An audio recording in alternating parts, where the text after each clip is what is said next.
नमस्कार, YouTube के free coaching channel पर आपका स्वागत है। मैं हूं अभिषेक पांडे और आज के इस वीडियो में हम लोग अल्फा एंड न्यूमेरिक टेस्ट के बारे में जानेंगे। तो जैसा कि अल्फा एंड न्यूमेरिक ये दो अलग अलग टर्म है। अल्फा आया है अल्फ़ाबेटिकल से और न्यूमेरिक आया हुआ है न्यूमेरिकल से। तो अल्फ़ाबेट्स क्या होते हैं? A B C D E F ये सब क्या है? अल्फ़ाबेट्स होते हैं। और न्यूमेरिक मीन्स न्यूमेरिकल क्या है? 1 2 3 4 ये जितने भी नंबर हैं ये सब क्या होते हैं? न्यूमेरिक की कैटेगरी में है। तो जब भी अल्फ़ाबेट और न्यूमेरिक या तो अल्फ़ाबेट से संबंधित या फिर न्यूमेरिक से संबंधित क्वेश्चन रीजनिंग में पुट किया जाएगा तो वो अल्फ़ा एंड न्यूमेरिक टेस्ट की कैटेगरी में आएगा। तो इस चैप्टर को जानने के लिए हमें कुछ चीज़ें क्लियर होनी चाहिए, तो जिसको मैं आप लोगों को पहले लेक्चर में बता चुका हूँ, बट मैं फिर से रिवाइज कर रहा हूँ एक बार, ताकि जिन्होंने हमारा पिछला लेक्चर नहीं देखा था उन्हें भी एक आइडिया मिल सके और आगे की चीज़ें समझना आसान हो। तो बेसिकली इस वीडियो में हम जो देखेंगे कि कितने तरीके के क्वेश्चन अल्फ़ा न्यूमेरिक टेस्ट के आधार पर बन सकते हैं और उनका हम लोग एग्जाम्पल भी समझेंगे।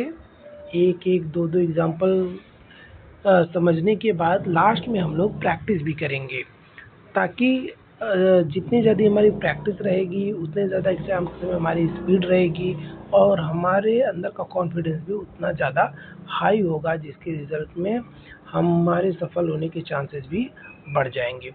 तो जैसे कि अल्फ़ाबेट्स क्या होते हैं? ABCD होते हैं। ये टोटल कितने होते हैं? 26 होते हैं। अब अल्फ़ाबेट में दो तरीके की चीज़ें होती हैं, एक होता है वावेल और दूसरा है कॉन्सोनेंट। वावेल क्या है? 5 वावेल हैं, A E I O U, ठीक है। अब कॉन्सोनेंट क्या है? वावेल के अलावा जितनी भी चीज़ें होती हैं, जितने भी लेटर हैं, वो कॉन्सोनेंट की कैटेगरी में आते हैं। नंबर क्या है? नंबर 1 2 3 4 5 ये सब हैं।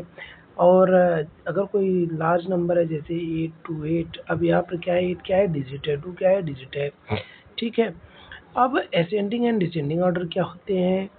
जब भी किसी भी नंबर को उसके बढ़ते हुए क्रम में लिखा जाता है तो असेंडिंग ऑर्डर होगा, जैसे 1 2 3 4 5 ये बढ़ता हुआ क्रम में। वहीं जब डिसेंडिंग ऑर्डर क्या है? जब भी किसी नंबर को उसके घटते हुए क्रम में लिखते हैं तो वो डिसेंडिंग ऑर्डर होगा, जैसे 7 6 5 ये क्या है? यहाँ पर क्रम उल्टा हो रहा है, घट रहा है, ठीक है। अब एक वर्ड आता है preceded by and followed by का। यहाँ पर काफ़ी लड़के गलती कर जाते हैं एग्ज़ाम में, तो मैंने पिछले वीडियो में बहुत अच्छे से एक्सप्लेन किया हुआ है। अगर आपको देखना है पिछला वीडियो हमारा देख सकते हैं। फिर भी मैं आपको बता दूं, प्रेसिडेड बाय का मतलब है कम्स बिफोर, मतलब कोई भी चीज़ जो पहले आती है वो प्रेसिडेड में आती है, और followed by means comes after, जब कोई चीज़ बाद में आए तो क्या होगा? फॉलोड बाय की कैटेगरी में आएगा। जैसे a symbol immediately preceded by a number and followed by a letter look like this. जैसे सिंबल है कोई, ठीक है, और तो ये नंबर क्या है? नंबर पहले आया हुआ है, पहले लिखा हुआ है, तो ये प्रेसिडेड बाई हो गया। और बाद में क्या है? लेटर आया है, तो ये क्या हो गया? फॉलोड बाई हो गया, ठीक है। तो जो हम फॉलोड बाई होते हैं वो राइट साइड में लिखा हुआ होता है और प्रेसिडेड बाई लेफ्ट साइड में हमेशा लिखा हुआ होता है। एक और एग्जांपल से मैं आपको समझाऊं। मान लीजिए एक ये सिंबल है @2 और फिर एक लेटर में लिख दे रहा हूँ n, ठीक है। तो n क्या है? ये फॉलोड बाई 2 है। 2 का फॉलोड बाई कौन है? n है, क्योंकि ये राइट साइड में है, ठीक है। और 2 का प्रीसीडेड क्या है? @ है, क्यों? क्योंकि ये 2 से पहले आया है, मतलब कम्स बिफोर। कम्स बिफोर तो है, ये प्रेसिडेड बाई हो गया, ठीक है। तो ये चीज़ हमारी क्लियर अगर हो गई, हम आगे बढ़ते हैं। अल्फ़ाबेट के बारे में हम आपको बताएं, जब हम ABCD इस तरीके से लिखते हैं तो हमने एक पैटर्न के रूप में लिखा हुआ है, जानबूझकर इस पैटर्न में लिखा है। तो यहाँ पर जो ABCD होती है ना, पूरी एक सीक्वेंस में लिखी हुई होती है, उसको हम अल्फ़ाबेटिकल सीरीज कहते हैं, ठीक है। और ये जो नंबर्स हैं, जैसे A को 1 दे रखा हूँ, B को 2, C को 3, ये क्या है? इसकी प्लेस वैल्यू है, ठीक है। तो अगर हम प्लेस वैल्यू को देखें तो A का अपोजिट क्या है? 26, क्योंकि A बिल्कुल शुरुआत में है तो Z बिल्कुल लास्ट में है। उसी तरीके से B का Y इस तरीके से है। तो जब हम अपोजिट लेटर को देखते हैं, देखो 1 और 26 कितने हैं, 27, 2 25 कितने हो गए, 27, 6 और 21 कितने हो गए, 27। तो अपोजिट लेटर्स के सम क्या है, हमेशा 27 है। और वो चीज़ हमने यहाँ पर आप देख सकते हैं, यहाँ पर समझाई हुई है एग्जाम्पल के माध्यम से। ठीक है, एक तरीके का क्वेश्चन बनता है कि रिप्लेसमेंट ऑफ नंबर की जब अदला बदली की जाए, जैसे 1 2 3 था, तो इसमें देखो जो पहला पोजीशन 1 का था, जो पहले पोजीशन का नंबर था वो थर्ड पे आ गया है, और जो 3 था यहाँ पर थर्ड वाला वो पहले पर चला गया है। तो उसी तरीके से हमने यहाँ पर भी अदला बदली कर दी है। अब इस क्वेश्चन में इस तरीके का पैटर्न था, तो इस तरीके से दूसरे एग्जाम्पल में कर दिया गया है। तो हमें इस तरीके से पैटर्न को भी समझना पड़ेगा। अब ये देखो, कोई भी अगर अल्फाबेटिकल सीरीज इस तरीके से लिखी हुई होती है, तो ए क्या है, यहाँ पर एक्सट्रीमली लेफ्ट में है, तो इसको हम कहते हैं लेफ्ट इन, और ये बिल्कुल जेड राइट में है, तो इसको हम बोलेंगे राइट इन। अब यहाँ पर एक क्वेश्चन बनता है लेफ्ट मूवमेंट और राइट मूवमेंट का। तो लेफ्ट मूवमेंट क्या है, जब भी कोई भी वैल्यू ए से जेड की तरफ जाए, मतलब लेफ्ट ही मूव करे, ए से जेड की तरफ जाएगा तो ये लेफ्ट मूवमेंट होगा, और जब जेड से ए की तरफ जाएगा तो वो राइट मूवमेंट होगा। इसको हमेशा याद रखिएगा, ये भी बहुत इंपॉर्टेंट टॉपिक है। तो अभी तक हमने रिवाइज किया, अब हम बात करते हैं कि इस चैप्टर में कितने तरीके के क्वेश्चंस बनने वाले हैं। तो जो पहला क्वेश्चन बनेगा, पहला टाइप है वो है रैंकिंग इन अल्फाबेटिकल ऑर्डर। दूसरा बनेगा, अच्छा रैंकिंग में अभी मैं आपको एग्जांपल के साथ दिखाऊंगा किस तरीके के क्वेश्चन आएंगे। दूसरा टाइप बनेगा ऑर्डर ऑफ टेस्ट, और इसमें भी पहली कैटेगरी रहेगी लेटर टेस्ट, दूसरी रहेगी मिक्स टेस्ट। तीसरा कैटेगरी रहेगा arrangement of word and number, चौथा रहेगा फॉर्मेशन ऑफ मीनिंग वर्ड, और पांचवा रहेगा नंबर टेस्ट। ठीक है, तो अब हम बारी बारी से पहले रैंकिंग इन अल्फाबेटिकल ऑर्डर इसके बारे में जानेंगे और इसके एग्जाम्पल को देखेंगे, फिर आगे बढ़ेंगे। तो रैंकिंग इन अल्फाबेटिकल ऑर्डर ये क्या है, position of any letter from either the end of the series, series के किसी भी छोर से उसकी पोजीशन के आधार पर देखना है हमें। ठीक है, अब जो हमने अभी मूवमेंट की बात की थी, लेफ्ट मूवमेंट राइट मूवमेंट की, देखिए यहाँ पर उसका यूज आ गया। तो ये जो मूवमेंट होते हैं दो तरीके के होते हैं, एक है लेफ्ट मूवमेंट, एक है दूसरा है राइट मूवमेंट। लेफ्ट मूवमेंट में हमने कहा था कि चीजें ए से जेड की तरफ जाती हैं, और राइट मूवमेंट में जेड से ए की तरफ को जाएंगी। अब क्वेश्चन में जब भी लेफ्ट से राइट की तरफ कोई भी चीज जाए, देखो लेफ्ट मूवमेंट हो रहा है, लेकिन लेफ्ट से राइट की तरफ अगर जाए तो वहां पर जो लेफ्ट की प्लेस वैल्यू होगी और जो राइट की प्लेस वैल्यू होगी, वो दोनों वैल्यूज ऐड हो जाएंगी।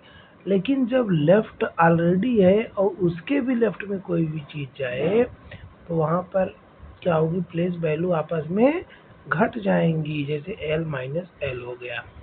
ठीक, अब अगर बात करें राइट मूवमेंट की, तो राइट मूवमेंट में जेड से ए की तरफ मूवमेंट होगा। इसमें भी दो कैटेगरी है, जब राइट से लेफ्ट की तरफ जाएगा और जब राइट से राइट की तरफ जाएगा। तो जब राइट से लेफ्ट की तरफ जाएगा तो 27 में से हमें माइनस कर देना है राइट और लेफ्ट की प्लेस वैल्यू के एडिशन को, मतलब 27 माइनस आर प्लस एल। वहीं अगर राइट से राइट मूवमेंट हो रहा है तो 27 में से हमें क्या करना है, आर माइनस आर, मतलब जो आर की राइट वाली पोजीशन है, पहली राइट की पोजीशन से दूसरी राइट के पोजीशन को हम सब्सट्रैक्ट कर देंगे।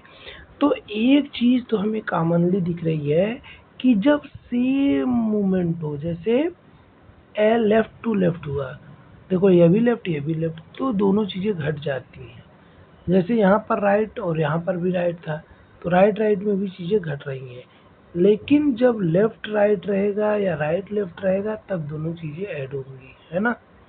अच्छा एक बात और, जब लेफ्ट मूवमेंट होता है तो इसमें सिर्फ और सिर्फ वही नंबर ऐड या सब्सट्रैक्ट होते हैं। लेकिन जब राइट मूवमेंट होगा तो 27 में से बाकी की वैल्यू को माइनस करना होता है, जैसे देखो यहाँ पर हुआ है। ठीक है, तो ये तो नॉर्मली ट्रिक था जिसे कि हमें ध्यान देना चाहिए। फिलहाल अब हम बात करते हैं एग्जाम्पल को लेकर। ठीक है, तो हमारा जो पहला एग्जाम्पल है, which letter is sixth to the, देखिए ये सिक्स्थ पूछ रहा है, to the right of ninth letter from left in alphabetical series. अब देखो फ्रॉम लेफ्ट बोला, इसका मतलब क्या है, ये लेफ्ट मूवमेंट है। फ्रॉम द लेफ्ट बोला, तुरंत आप समझ जाओ लेफ्ट मूवमेंट है, मतलब 27 से माइनस करने वाली बात ही नहीं है। अब यहाँ पर क्या कर रहा है, which letter is sixth to the right of ninth letter from left, मतलब राइट क्या है, आर की वैल्यू 9 है, 6 है, और एल की वैल्यू 9 है। तो 9 और 6 अब क्या होगा, ऐड हो जाएगा 9 में 6, क्योंकि एल प्लस आर होगी, मतलब 15th लेटर प्लेस वैल्यू। अब 15th लेटर क्या होती है, 15th लेटर हमारा क्या होता है, वो होता है ओ। आपको मैं भी दिखा देता हूँ 15th लेटर क्या होता है, ओ। ये देखिए 15th लेटर हमारा क्या है, ओ है। तो हमारा वो वाला ऑप्शन सही हो गया। ठीक है, तो इसमें क्या किया हमने, एल प्लस आर कर दिया।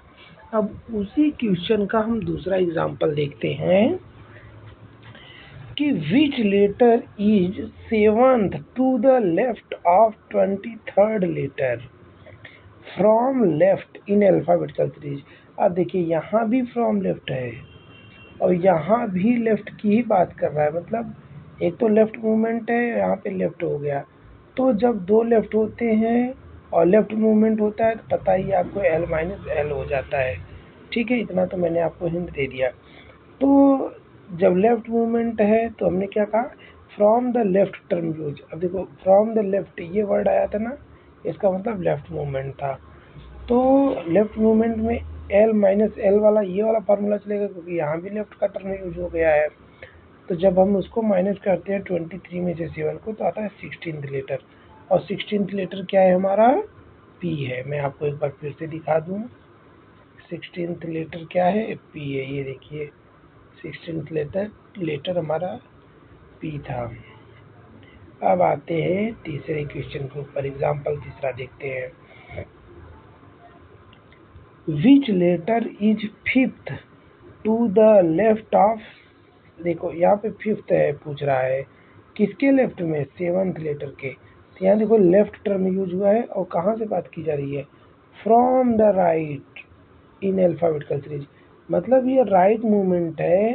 तो यहाँ पर आर रहे, यहाँ पे एल है, और राइट मूवमेंट में क्या होता है, 27 माइनस ऑटोमेटिक लग जाएगा और एल प्लस आर हो जाएगा, क्योंकि इधर आर है इधर एल है। ठीक है, तो इस from the right term use था, तो फ्रॉम द राइट था तो राइट मूवमेंट था, और राइट मूवमेंट के लिए फार्मूला ये है।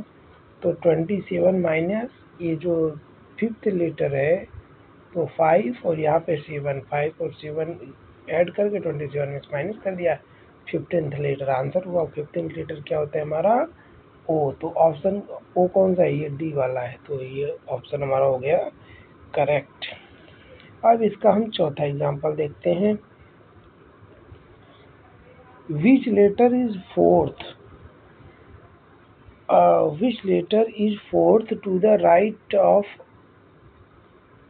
20th letter from the right. देखो फ्रॉम द राइट है, इसका मतलब क्या है, राइट मूवमेंट है।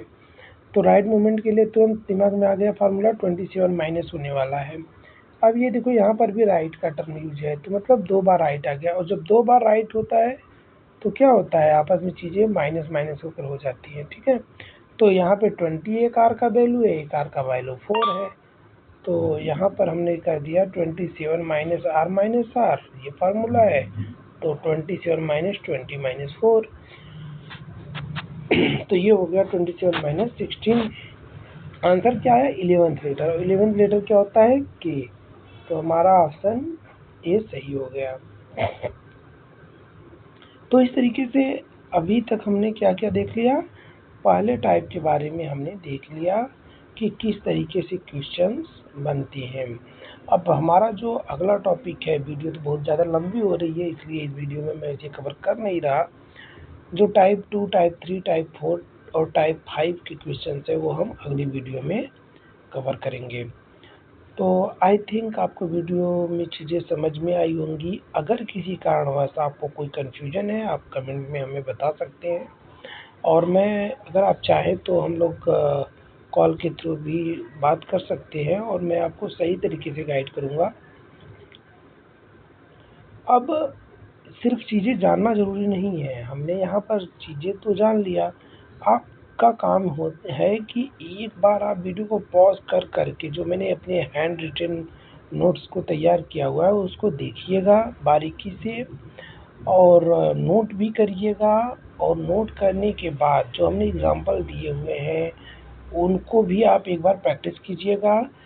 हम आगे चलकर आपको क्वेश्चन पेपर भी देंगे, उस क्वेश्चन पेपर को आप सॉल्व कीजिएगा। मैं फिर से रिपीट कर रहा हूँ, अगर हमें एग्ज़ाम को क्रैक करना है तो हमें हमारे पास क्या है, टाइम की बाउंडेशन रहती है। हमें कम से कम समय में आंसर करना है और सही आंसर करना है। तो कम से कम समय में कोई आंसर हम तभी कर सकते हैं जब हमारी प्रैक्टिस बहुत ही स्ट्रांग हो, बहुत ज़्यादा हम प्रैक्टिस किए हुए हो।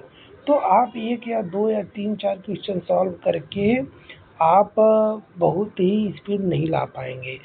लेकिन ये है कि जिस तरीके से मैंने आपको कॉन्सेप्ट समझाया उस तरीके से आप करेंगे तो गलत भी नहीं होगा।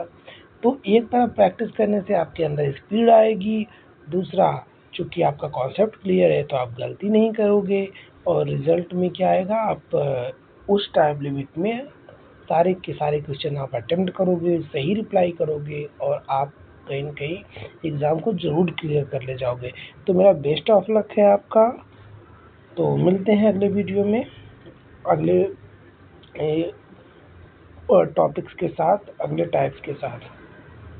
तब तक के लिए take care and good bye.